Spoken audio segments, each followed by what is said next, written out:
नमस्कार दोस्तों। जैसा कि आप लोग देख रहे हैं, जिन लोगों को बीएलओ का काम दिया गया है उनको एक गणना प्रपत्र दिया गया है। उस गणना प्रपत्र में कुछ डिटेल्स हैं जिसको लेकर बहुत अधिक कन्फ्यूजन है कि काम कैसे करना है, कैसे नहीं करना है। तो उसके लिए आज हम आपको बताने जा रहे हैं कि कैसे इसमें सभी प्रविष्टियाँ फिल की जाएंगी।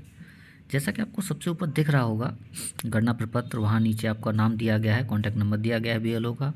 उसके नीचे हम पहले कॉलम में आते हैं तो निर्वाचक का नाम दिया गया है। तो निर्वाचक का नाम, एपिक नंबर, पता, प्रदेश, ये सभी डिटेल्स आपको आपका जो गणना प्रपत्र मिलेगा उसमें सभी भरी हुई दे रखी होंगी। क्रम संख्या, भाग संख्या, ये सभी भरा हुआ आएगा। एक फ़ोटो लगा हुआ आएगा, आपको एक क्यूआर कोड आएगा और एक वर्तमान में फ़ोटो, एक जो हमारा वोटर्स होगा उससे फ़ोटो लेनी है जिसका बैकग्राउंड वाइट होगा और यहाँ चस्पा करनी है। उससे नीचे चलते हैं। सबसे पहला कॉलम दिया गया है जन्म तिथि। तो जन्म तिथि उसके डॉक्यूमेंट्स के आधार पर हम लोग इसमें भर देंगे।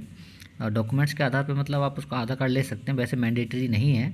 आधार कार्ड के लिए मना किया गया है कि आधार कार्ड जो है हमारा नागरिकता का प्रूफ नहीं होता है, लेकिन जन्म तिथि के आधार पर हम उसका यूज़ कर सकते हैं। आधार संख्या वैकल्पिक है, अगर कोई देता है तो आप ले लीजिए, अगर वो मना करता है तो आप छोड़ सकते हैं। मोबाइल नंबर मैंडेटरी है, आपको भरना है इसमें। उसके बाद वोटर्स के पिता का नाम, अभिभावक का नाम, उनका अगर एपिक नंबर उपलब्ध हो, इजीली अगर आपको मिल जाता है तो आप इसमें भर दीजिए, भरना कोई बात नहीं है। उसके बाद माता का नाम, माता का एपिक नंबर। उसके बाद पति या पत्नी का नाम यदि हो तो, और उसके बाद उनका एपिक नंबर। चलिए उसके बाद आगे चलते हैं। तो इसमें आगे दे रखा है पिछले एसआईआर की मतदाता सूची में मतदाता का विवरण। पिछली एसआईआर की मतदाता सूची का मतलब है जो 2003 में हमारा एसआईआर हुआ था उसके आधार पर इसमें आपको डिटेल्स फिल करनी है। तो सबसे पहले आपका निर्वाचक का नाम 2003 मतदाता सूची में क्या था तो वो आपको इसमें फिल करना है। उसका एपिक नंबर, अगर उसमें सूची में उसका नाम है तो ऑलरेडी आपको मिल ही जाएगा एपिक नंबर। एपिक नंबर आप यहाँ फिल कर दीजिए।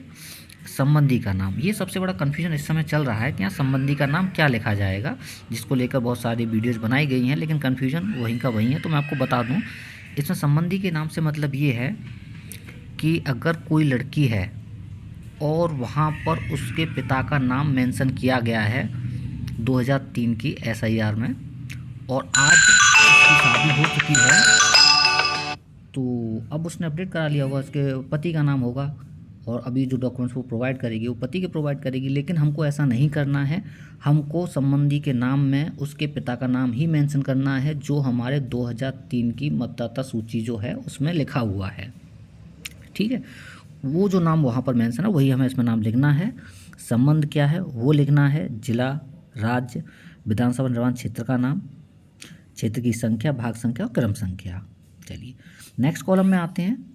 पिछले कॉलम में दिए गए संबंधी का विवरण पिछले एसआईआर के अनुसार।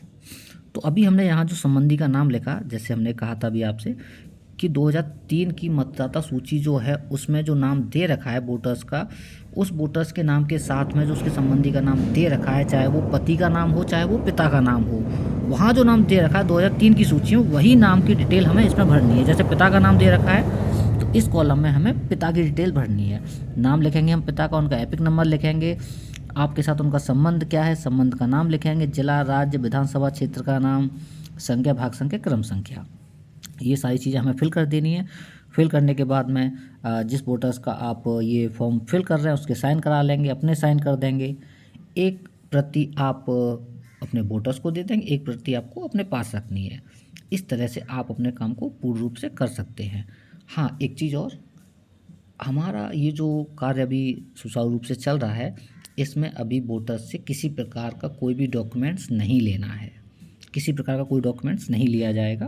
पहले कहा गया था लेना है, लेकिन अभी जो है पहले ये कहा गया था कि हमको इनमें 4 भागों में डिवाइड करना है, ABCD, और ए भाग वाले जो हैं जो 2003 में भी हैं 2025 में भी हैं उनसे कोई डॉक्यूमेंट्स नहीं लेना है। बाकी B, C, D में अलग अलग प्रकार के डॉक्यूमेंट्स हमें बताए गए थे, लेकिन अभी जो सूचना मिली है उसके आधार पर ये कहा गया है कि फ़िलहाल में वोटर्स से किसी प्रकार का कोई डॉक्यूमेंट्स नहीं लेना है।